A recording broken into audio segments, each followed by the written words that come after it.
Hello, everyone, and welcome to Snap Take. This is Glazer of Snap Judgments, the official podcast of Marvel Snap Zone. This is video 1 of 2 for the day. Today, we're going to begin our day with 2 Wiccan decks and then 2 other absolutely great Marvel Snap decks. And later on today, we will have a video for you as soon as the OTA is up, breaking down all the important changes. We're going to begin with this deck from Unfit Parrot, which is a very good Wiccan deck on Untapped, and by Unfit Parrot's own stats, this is the highest win rate and most successful infinite deck that runs Wiccan. It's a very, very strong list, even if it is fairly telegraphed in what it is trying to accomplish. Legion is your big surprise cube stealer here. Everything else is relatively straightforward as far as what it wants to do and how it wants to go about its game plan. If you'd like to see some gameplay for this deck, you can find Unfit Parrot on YouTube. Go give him a sub. Unfit Parrot isn't at 1,000 subs, and 1,000 is where you can monetize. So if you're willing to help and check out this really cool deck, please do so. Kate, Wiccan, Cassandra Nova, and Zabu are needed. One of those is in Spotlights now. One of those you could have got for free. One of those you can buy right now, and one is Zabu. Zabu was the best card in Marvel Snap for a very long time, so it would not shock me if many of you already had him. Copycat can be Nocturne, Red Guardian, Gladiator, or Juggernaut. Copycat is just a good card here. Legion is a great cube stealer, but fine as Vision. And Alioth can be Leader. As a general rule, we're back to a meta where Alioth is great, but is unless you're playing against a bounce deck or Ultron, is generally speaking very, very fine as a leader. Alright, so this has a 65% win rate with a 0.9 cube rate in 49 games. Again, this is the top win rate with one of the top cube rates for Wiccan right now. It is a genuine, real deck that is worth checking out. So turn 1, you're going to want to drop Quicksilver. Turn 2, you want to play Kate if you don't have any ramp into a 4, particularly Wiccan. The reason you're going to play Kate is if you don't have a 3, then Kate gives you a 1 to play with one of your other 2s. Then you want Zabu and Psylocke if you can ramp, and Jeff is otherwise fine if nothing else. Turn 3, if possible, you want a Wiccan. If not, Cassandra Nova is fine, or 2+1. Wiccan is great on turn 4. You can also feel free to absorb mana on Cassandra Nova. That's just a lot of power. That's a 4/10. You're perfectly happy to have that. Then you can play Legion or Doom if you Wiccaned early. And if you can get that Doom out, that next turn, having the ability to absorb mana Doom is really strong. So is the ability to Alioth and then absorb mana Alioth. So you still have those options if you get that Wiccan out early. Remember that Wiccan is 2 extra energy, so you can play 2 4s, not that there's a second 4, but you could theoretically play 2 4s on turn 6, which means you're very often going to end up, if you end up in that situation, playing like a Absorbment and a Copycat, which you could also technically do on turn 5. Turn 5, Legion if you didn't ramp, or Doom if you did, and then turn 6, Alioth if you can with a 2, and again, mix in Absorbment as appropriate in order to win. This list is really strong. We're going to take one last look at it, then we're going to look at my favorite deck so far this season. I've been crushing with the next deck to the tune of going 9-1 so far. I did the thing where I dominate with a deck on my phone. I went undefeated in X Games. It felt like between 5 and 10, and then I was like, I better get on the computer and check this out. So I did, and then I went 9-1. All right, so let's take one last look at this list. This is, again, the highest win rate Wiccan deck. Relatively cheap, not like expensive at the very least, and very cool, very powerful. It's good to see this kind of deck, which sort of reminds me of those old lockdown-y lists that were just trying to go wide and put a lot of power in each lanes, being able to compete in the Marvel Snap meta. Hey, we're trying to hit 15,000 subs by the end of 2024. Could you please help us get there if you enjoy the content? 4 new decks every single day, and then a giant podcast every Saturday. Right below me, you'll see a little YouTube thing. All you have to do is click that, and then you're subscribed, and you're helping us out.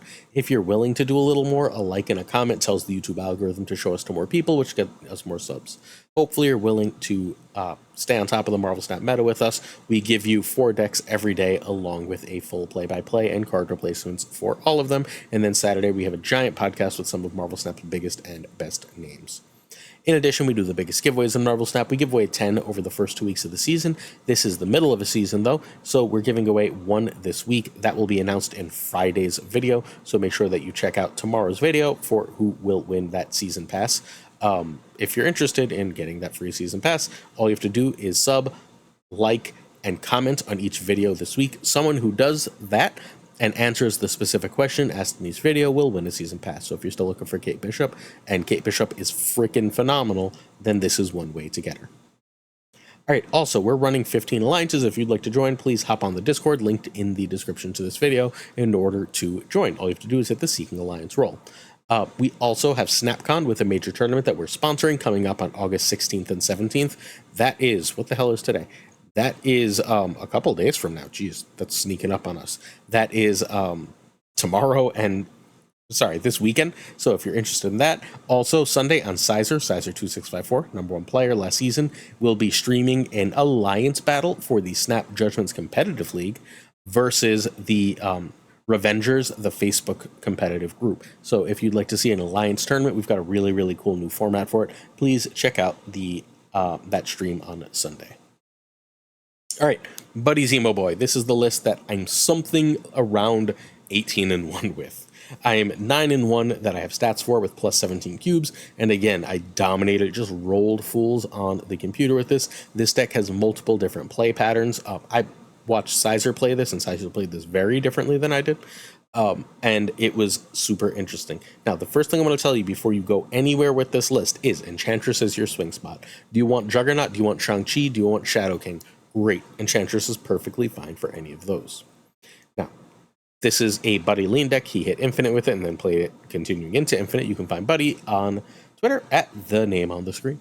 Copycat is great here, but it can be Nocturne or Red Guardian, or Shang or Shadow King. Copycat is not a requirement, although she is incredibly strong often. Obviously, as in a mill deck, you need Zemo and Gladiator without question, and one of the things that ties this deck together is that Mockingbird works really well with the Cable Zemo style cards, while also working with the Squirrel Girl Marvel Boy style cards, while also working with Loki. So you are going to need Mockingbird as well. Marvel Boy gives you the ability to play Yondu, who's otherwise a terrible card, and Squirrel Girl and Marvel Boy is just so much power. You don't see ones. Hawkeye is great. You can technically cut Kate Bishop. If you're going to cut her, I wouldn't cut her for really anything but Jeff. But Jeff offers you a little bit of extra play into Sandman decks. I've had zero problem with Sandman decks with this list. Just you want to try and Loki them. But outside of that, it's really strong. All right, so I've been absolutely crushing with this. It's really, really good. So next, we're going to... do turn by turn. So turn 1 is Squirrel Girl if you have Marvel Boy, Quinjet if you have Loki, or just feel free to Yondu. I don't like Yondu as a card as a general rule, but Yondu gives you really useful information about what your opponent is playing. If you know the meta, Yondu has extra value, and Cable is even better. So Cable is almost always my turn 2 play unless I need 2s for Marvel Boy. I really need to stop writing MB. MB is Marvel Boy and Mockingbird. And then Kate. If I know what they're playing after that Cable and I have either Marvel Boy or Loki in hand, there's a potential snap there. I need to be able to see what they're doing before I snap. But if I know that I've got good play into it, and you have a really, really strong mid-range play, then I will happily snap at that point. So Marvel Boy if you have the ones, if not, Loki is over Gladiator or Zemo. I tend to prefer the Marvel Boy Squirrel Girl plan into Loki to Gladiator and Zemo. Gladiator and Zemo are both perfectly powerful. Gladiator and Zemo in particular, late in the game, are extremely strong. Turn 4, you do the same thing as turn 3. Now Loki is my priority, or I'm willing to go all in on mill, i.e. if I did Yondu and Gladiator and Cable, I'm now definitely Zemoing. Turn 5 is the latest I'd generally speaking plan on Zemo, though again, Zemo's fine on turn 6 from time to time. And you can play a 2 or a 1 with Zemo. Cable and Zemo is a reasonable way to empty out their deck at this point if you've got the other cards out. Then turn 6 is Mockingbird Plus, and then you win. You just sort of drop Mockingbird and whatever else you can, and it tends to be enough power to win. You get like to 17 to 20 in each lane, and it just works out because you've taken away enough of their power that often wins. Next up, we're going to do Expert, the top players in the game, reviewing Wiccan, and then we're going to look at another 60+ win rate Wiccan deck. One last look at this. Again, I don't know why I'm dominating with this deck to the extent I am, but everything about this deck just sings. This works together perfectly. It's not amazing into the hot location. My one loss was during the current hot location, so maybe wait until after that, but I did win a really, really cool game where it was Rickety Bridge. My hand was too full to get the Vibranium, and so I Enchantressed their Rickety Bridged thing in order to make that whole board die, and then I was able to win on tie breaks. You can do stuff like that with the list. Juggernaut would have also worked fine if I had Juggernaut in the list, for example. All right, top player thoughts on Wiccan. But says ass. Goodish in Loki. So I think that's really one of the main places I really like Wiccan. Loki and Sarah decks, like that W list yesterday. Although they are not the only places. That's part of what we're going to be looking at today. Derek says, I haven't had much success with him. He seems mediocre. Derek was the number 2 player last season. He's currently ranked number 2 this season. Not a fan is Derek. Good to know. Spyro says, just play arishem. Fair enough. Spiro, says just play arishem. Jimmy Dickens, who's on the podcast every week, says, jury's out. Bad at my testing, but I've seen people succeed. MIO, Dexter Him will work 50% of the time, and that's not enough for functional decks. I think that's really important. Let's pay attention to that when we get to the bottom, when we get to what W and Ikar are saying about this card. 50% of the time with him is not enough for most decks, but there are times it is.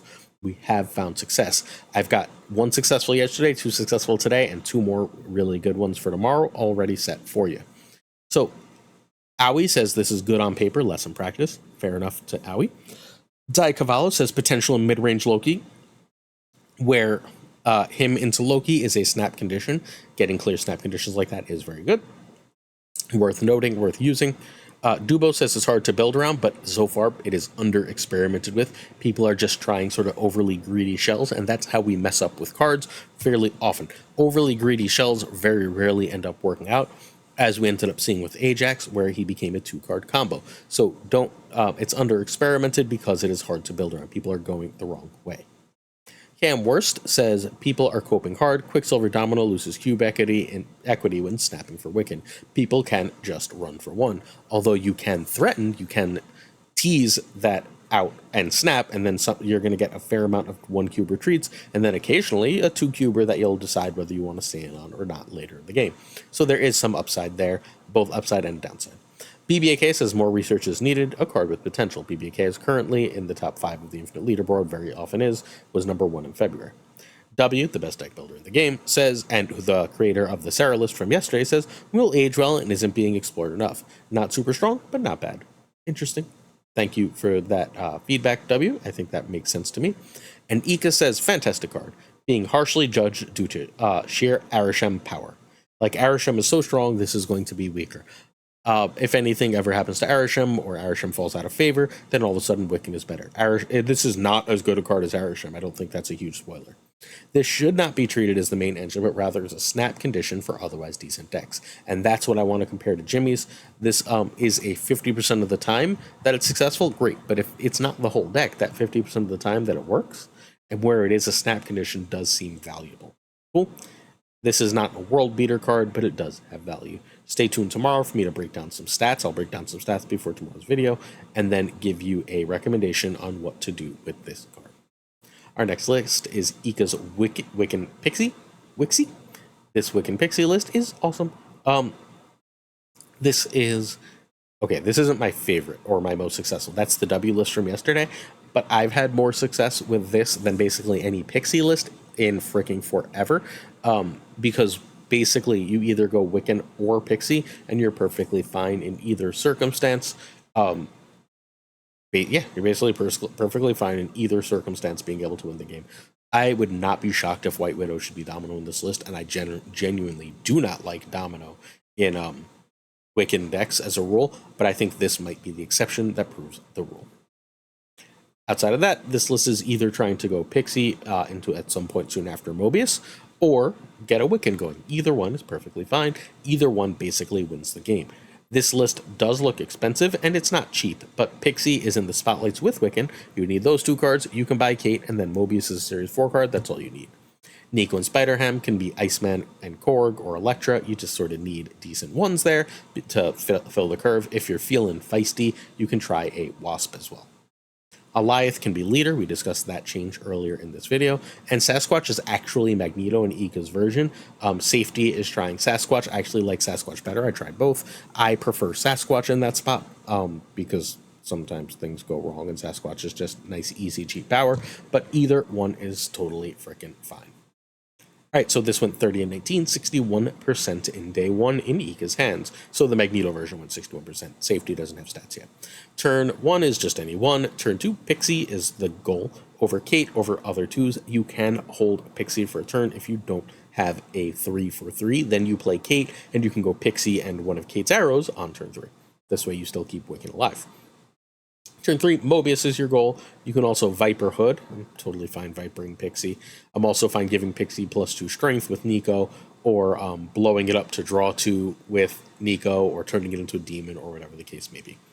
Or if you played, or you can just play the 2+1 we talked about.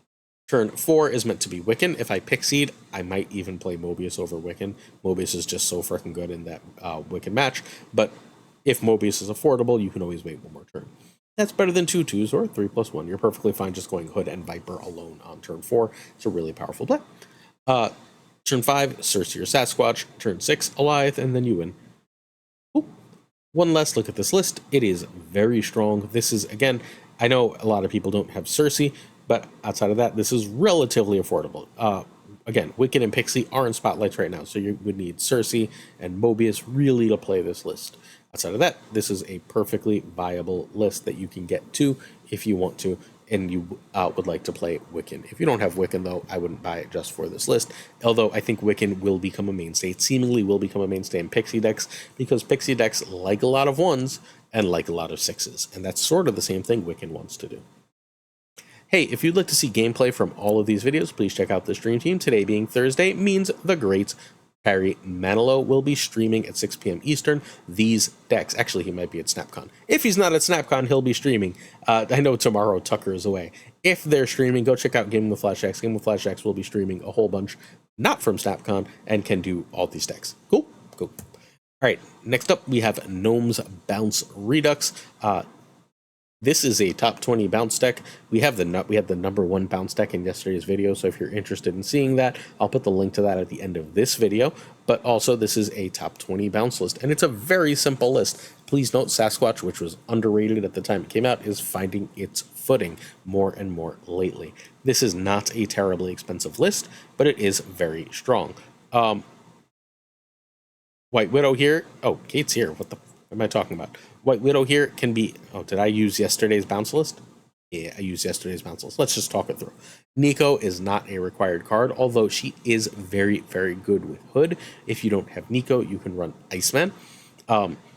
You really want that extra way to get rid of Hood, but you'll live if not. White Widow is a totally replaceable card. If I were replacing White Widow, I would go with either Falcon, Grandmaster, or an extra one. Again, we're looking at Iceman. I do think you need Kate. Kate into Werewolf is extremely strong. I do think you need Sage, but if you are lacking Sage, you can try Wolfsbane. It is a lot worse, but it's still at least reasonably powerful.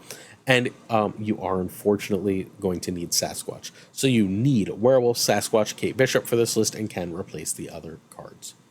This has a 67% win rate in the top 20, which is through the roof. Usually top 20 decks end up between 57 and 60% win rate as far as those that climb in the top 20. This is through the roof as a win rate for a top 20 deck. Turn 1, Hood over other 1s. Turn 2, White Widow or Kate is better than 2 1s, and you're deciding whether to Kate or not based on hand space. Turn 3, you'd really like to Werewolf. Turn 4, you'd really like to get a couple cards down and bounce. Again, keep hand space in mind because you want to draw a card. Turn 5, you're trying to play a bunch of stuff to move Werewolf, and generally speaking, while doing that, Viper or replayed Hood. And then turn 6 is Demon, Sasquatch, whatever on reveals, put that Werewolf in the right place. Ooh. Hey, it's time for the question of the day. How do you feel about Werewolf by Night right now? Because Werewolf by Night is a very strong card in Marvel Snap, and last time he was a very strong card. He was very toxic and got nerfed. Do you feel like this is a card that's a nerf candidate? Are you happy with its strength because it's so interactive, it's so hard to do? It's so, it's power, right? But it's easy to mess up. A nice Red Guardian, Shadow King, Shang-Chi, just Clog will often ruin it. It's so location dependent. Where are you on Werewolf by Night? One of my favorite cards in the game right now. There is no right answer, but this genuinely is one of my very, very favorite cards in all of Marvel Snap. All right, questions of the day, and then we're out of here. By the way, you should totally check out gnome__plays playing this deck. He's brilliant with it, genuinely brilliant with it. All right, questions of the day, and then we out. So Zonix wonders how Bounce can be number 1 in the Sandman meta, and so Sandman, let's say Sandman is 10% of the meta, right?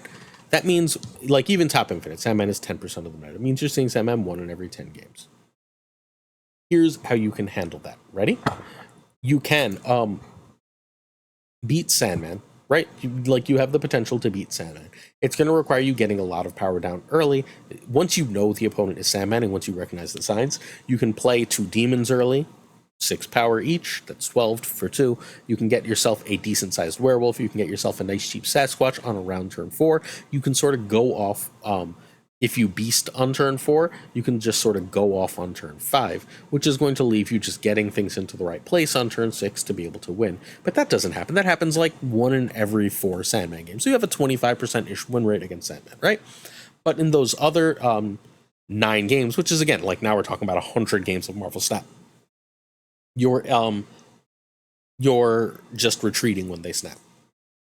Okay, so 1 out of every 10 games is retreat.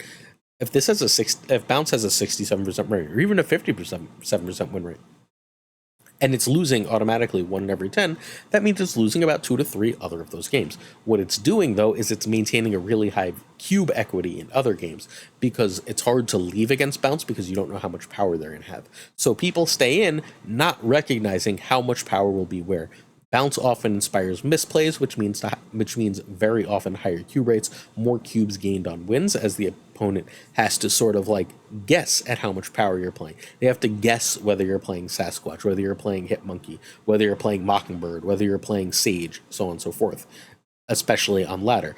So they stay in, not knowing what you have, way more often than they should, and when you win, you, in your really high win rate, in your other 9 matches that aren't Sandman, get extra cubes. That's what it is.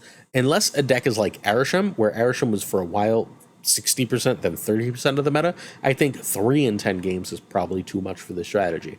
But if you're seeing a deck like 10% of the time or less, and I know it feels like you're seeing it more, you're probably not. But if you're seeing a deck 10% of the time or less, you don't necessarily have to change what you're playing. You have to retreat appropriately. Remember, retreating for 1 is a win. Giovanni wants me to go over how to properly play Juggernaut. All right, so Juggernaut has 2 real roles. You play it on around turn 3, turn 4, when you know where they're going to play, and you can both mess up their plays and potentially clog them. So think they've dropped a Angela, then a Hope. You know they're going to play there, and you have priority. A Juggernaut there makes sense. It's going to throw off their whole energy and power curve for the game, and sometimes the cards they were going to play there can end up in the wrong place and really cause them problems. The other thing is, if you're playing something cloggy and you've got a couple locations that are almost full, you know they're going to play in the largely empty location. If you play Juggernaut in the cloggy location, you can often get them locked up. The last thing is a lane that you're ahead by a little bit at the end of the game. If the opponent doesn't have movers / Dr. Doom, you can Juggernaut that lane. If you Juggernaut that lane, you have fundamentally Goliath. You've locked up that lane. That lane cannot be won. You've knocked away whatever power that they would put to go over the top of your power in that specific lane. Obviously, if they're filling every spot on the board, that's nowhere near as useful. But at that point, once you recognize the opponent's doing that, the earlier Juggernaut has a chance to clog them with less power than they want sooner than they would prefer. Yeslu asks if Bounce will get nerfs and if SD has ever done preemptive nerfs. Preemptive nerfs are extremely rare. I think the only time I really remember preemptive nerfs are they were nerfing whatever the best deck was when Apocalypse discard was the second best deck, and they nerfed Apocalypse to a 6 and Meek to a 1/0. Those 2 changes were sort of preemptive nerfs, and they were bad. They've specifically said they don't do preemptive nerfs. Glenn Jones, the lead designer who's in charge of balance, has specifically said the following: in Marvel Snap, the top meta cracks the game, right? The top of the infinite meta, the decks we show you, crack the game. They are what ends up being meta there and what ends up being the best decks. However, it takes time for those decks to trickle down to the rest of the meta. Fundamentally, how this happens is, let's say Barzy. Barzy is currently number 1, or at least last I checked was number 1. Barzy creates a deck that's number 1 and it starts dominating. Barzy starts winning with that deck against other top 50 to 100 players. More people start playing that deck because it's so effective in the top 50 to 100. They're a little lower, though, so they start playing players who are a little lower and start beating them with that deck. It goes down, so on and so forth, and eventually the whole meta is playing it. When the whole meta is playing it, That is when Second Dinner wants to nerf it. They want everyone to have a chance to experience the meta from their own mouth. They want everyone to have a chance to experience the meta, not just the top of the meta. So they're not nerfing preemptively, they're nerfing after it trickles down. If you watch my videos, literally one of my big selling points, at least in my opinion, and again, the sub button is right there below me, that little YouTube thing, is that I know all the top meta people. They send me their decks. I speak to them about decks constantly. So you can get ahead of that trickle down meta curve by watching these videos. A lot of top players watch these videos because they get a lot of other top players' decks, especially from other regions, from these videos. It speeds up the process of the meta moving and you being able to get extra cubes by knowing what's out there and being able to play the best of what is as it suits your playstyle. Koirei asked my weirdest good deed / good karma action, and this is strange, but I don't actually remember many of these. I'll give you a quick example. There's a student who's going off to college who I had lunch with earlier today, and one of the things she wrote me, she wrote like a thank you letter at the undergraduation. One of the things she wrote me, she was like, I remember as soon as it got cold, you saw me standing outside and like I was shivering and I didn't have a jacket and you just gave me a jacket and walked away. I have no idea that happened. Like, I genuinely don't remember that. I know I feed kids all the time when they don't have food. I buy kids lunch. Like, so I do a million of those things for kids. I don't actually think about good things I do as a general rule, but I try to consistently do good things. It feels like bragging, right? Like, I can tell you, if you're interested, a lot. Like, I don't know, something like $400 to $500 a month of the Patreon money goes to various people and community members who need it. Like, it's just, that's kind of what happens. It's always fairly random. Someone I know sort of needs something, and I do my best to help take care of them. I'm not wealthy. If I was, I doubt I'd be wealthy for long because I do that almost compulsively. And I don't often think about it unless I'm asked a question like this. But again, if you're interested in that Patreon, I make $900 a month on it right now. Like, every single month, $400 to $500 of that is going back. I mean, like, half of $400 to $500 of it's going to tournaments, and $400 to $500 of it ends up going to people who actually need it. Although I did buy myself one present with that money. All right. If you're interested in the Patreon, check out patreon.com/snapjudgments. The $10 tier comes with honor. Thanks. I'd like to say thank you to Abigail Giesland, Mandatory Burnout, Cables, Matt H, Irregardless, David G. Wingfield, Direwolf, LAB, FaThorNewman, Good Dog Gamer, Dios Vault, Inc., I Am Frostman, Jay Neverett, Corwin, Prime Ryan, Brian Burke, Caretix Lee, Koirei, Pyrofros, The Goat Seeker, Dan Man Falcon, check him out on YouTube, please, Quid Pro Joe, King of New Marvel Snap Card Content, Doc D, Fat Nerd, Ginger Prime, Philip Ratkovich, Ratko, carrying me with those shorts. There was one up last night if you're interested with some gameplay from decks. Haplo, Candy Loggins of the Danger Zone, Rob Silverman, The Beza, Xsource V, and Skippy G. Tommy Nyquist, winner of Season 1 of the League and sponsor for Season 3.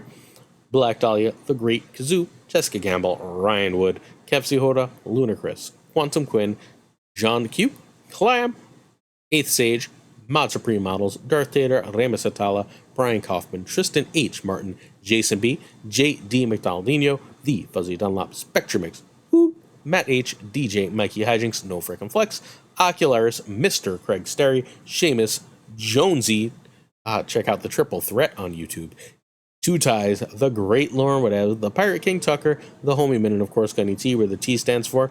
I remembered, if you want the #1 bounce list, it should be right below me right now. Gunny T, have safe travels to SnapCon, my friend. I'll see all of you tomorrow with another Snap Take, and then Saturday is the podcast, and then Sunday, Monday, you get it. So many videos. Peace.